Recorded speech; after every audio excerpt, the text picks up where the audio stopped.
मैं तेजस नरवाल कक्षा 10वीं कोयल का छात्र आपके सामने कुछ कहानियाँ प्रस्तुत करने जा रहा हूँ। उम्मीद है यह आपका मनोरंजन करेंगी। तो सबसे शुरुआत करते हैं। सबसे पहले प्रश्न 1। आप एक वीरान टापू पे हैं जहाँ दो तरह के लोग रहते हैं, एक जो हमेशा सच बोलते हैं और दूसरे जो हमेशा झूठ बोलते हैं। आप तीन लोगों से मिलते हैं, सुनील, हेमा और कुसुम। सुनील कहता है हेमा झूठी है, हेमा कहती है कुसुम झूठी है, कुसुम कहती है हेमा और सुनील दोनों झूठे हैं। बताइए सच्चा कौन है? कोई भी नहीं, सच्चा तो फिर से एक्सप्लेनेशन दीजिए। आप एक वीरान टापू पे हैं जहाँ दो तरह के लोग रहते हैं, एक जो हमेशा सच बोलते हैं और दूसरे जो हमेशा झूठ बोलते हैं। आप तीन लोगों से मिलते हैं जिनके नाम आप जानते हैं। सुनील कहता है हेमा झूठी है, हेमा कहती है कुसुम झूठी है और कुसुम कहती है कि हेमा और सुनील दोनों झूठे हैं। बताइए सच्चा कौन? हम खुद जो उस टापू में नहीं, उनमें से सच्चा कौन? जो आखिरी में बोलता है कि कुसुम एक्सप्लेनेशन भी देंगे। आखिरी नाम किसका? कुसुम है क्योंकि दो प्रकार के तो पहले लोग हो गए और तीसरी प्रकार के दो लोग हैं। सुन वो सुनील बोलता है कि हेमा झूठी है, हेमा बोलती है कुसुम झूठी है। वो एक दूसरे पे डाल रहे हैं। कुसुम बोलती है कि दोनों ही झूठे हैं। तो उस अगर फैक्चुअली देखा जाए तो फिर तो कुसुम ही सच्ची है, क्योंकि वो दोनों को झूठा घोषित कर रहे हैं। नहीं, क्योंकि इनमें से कोई एक सच्चा तो है, लेकिन ऐसा नहीं हो सकता कि कुसुम सच्ची नहीं हो सकती। क्यों नहीं हो सकती? आपको देखिए। चलिए इसका उत्तर मैं देता हूँ आपको।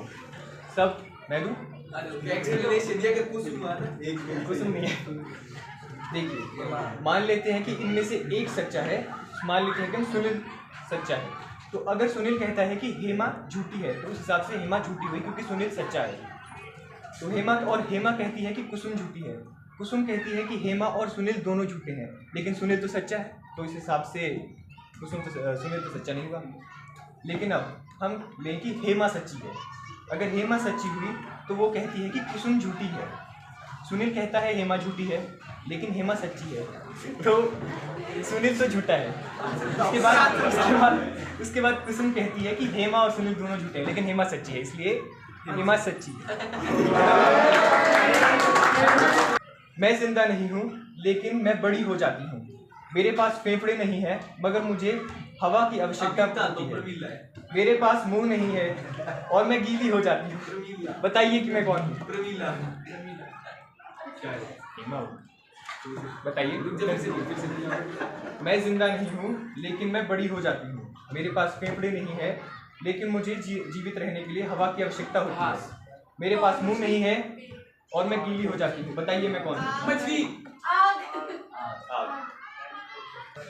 एक आदमी है जिसे अपनी बकरी, भेड़िया और पत्ता गोभी को नदी के उस पार पहुंचाना है। एक बार में एक ही चीज उसके साथ आ सकती है, और अगर उसने बकरी को भेड़िए के साथ छोड़ दिया तो वह मारी जाएगी, और अगर पत्ता गोभी बकरी के साथ छोड़ दी जाएगी तो वह खा दी जाएगी। बताइए कि अब वह सबको सही सलामत दूसरे छोर पर कैसे पहुंचाएगा?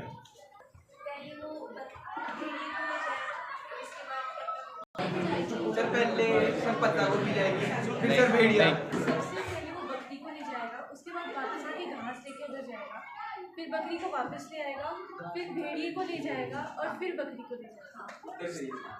कमरे में बंद है जिसमें 3 स्विच हैं जो 3 बल्बों को कंट्रोल करते हैं, जो कि एक अलग कमरे में है, और उस रूम में आप केवल एक ही बार जाकर चेक कर सकते हैं कि कौन सा बल्ब किसे कंट्रोल कर सकता है। अब बताइए कि कौन सा बल्ब किसे कंट्रोल करता है?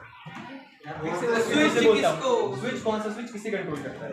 एक बार फिर से दोहराता हूँ आपके लिए। आप एक कमरे में बंद है जिसमें 3 स्विच हैं जो 3 बल्बों को कंट्रोल करते हैं। वह 3 बल्ब एक अलग कमरे में है और उस रूम में केवल एक ही बार जाया जा सकता है, यह पता करने के लिए कि कौन सा बल्ब किसे कंट्रोल करता है, कौन सा स्विच किसे कंट्रोल करता है। अब बताइए कि कौन सा स्विच किसे कंट्रोल करता है?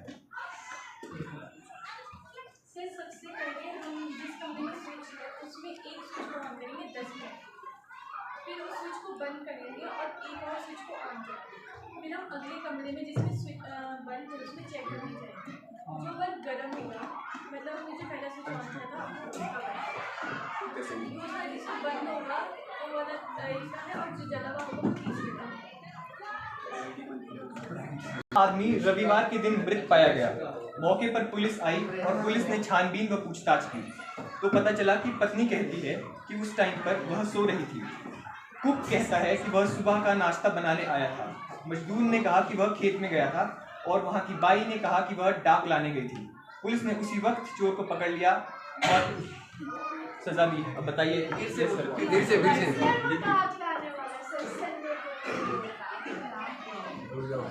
बिल्कुल। और उसके बेटे का कार एक्सीडेंट हुआ।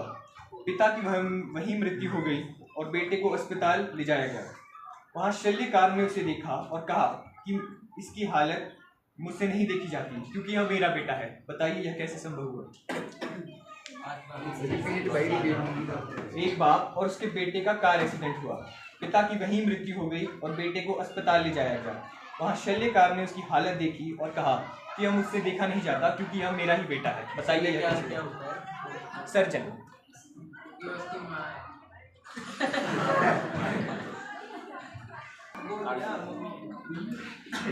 थान से निकाला जाता है और एक लकड़ी में बंद कर दिया जाता है जिससे मैं कभी निकल नहीं पाती, लेकिन तब भी मुझे लगभग हर बंदा इस्तेमाल करता है। बताइए पेंसिल।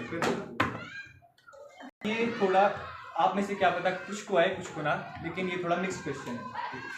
मान लीजिए आप एक विमान चालक हैं। विमान चालक इंडिया से अमेरिका तक 800 किलोमीटर प्रति घंटा की रफ्तार से चलता जा रहा है।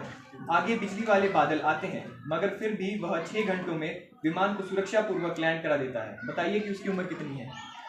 30।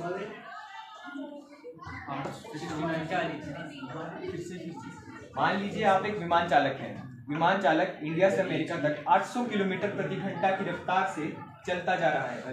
आगे बिजली वाले बादल आते हैं मगर फिर भी वह 6 घंटों में विमान को सुरक्षा पूर्वक लैंड करा देता है। बताइए कि उसकी उम्र कितनी? सर जब हम विमान चालक है तो हमारी उम्र बड़ी होगी, मतलब मेरी उम्र जैसे 15 साल है तो उसकी उम्र। आखिरी प्रश्न है और इसका मैं जरा एक मामूली से शायरी से बोलूंगा। तो प्रश्न नंबर 10। मैं हूँ बहुत ज्ञानवान और गया हूँ मैं इस स्कूल की लगभग हर कक्षा में। मैं हूँ सबका फेवरेट एक्सेप्ट सम क्योंकि हेटर्स गोना हेट। आप लोग पाते हैं मुझे हर दिन अपने पास, चाहूँ तो छीन लूँ मैं क्षण भर में किसी की भी सांस। कुछ कहते हैं मुझे DPS का डॉन। बताइए मैं हूँ कौन? Yes sir. Yes sir.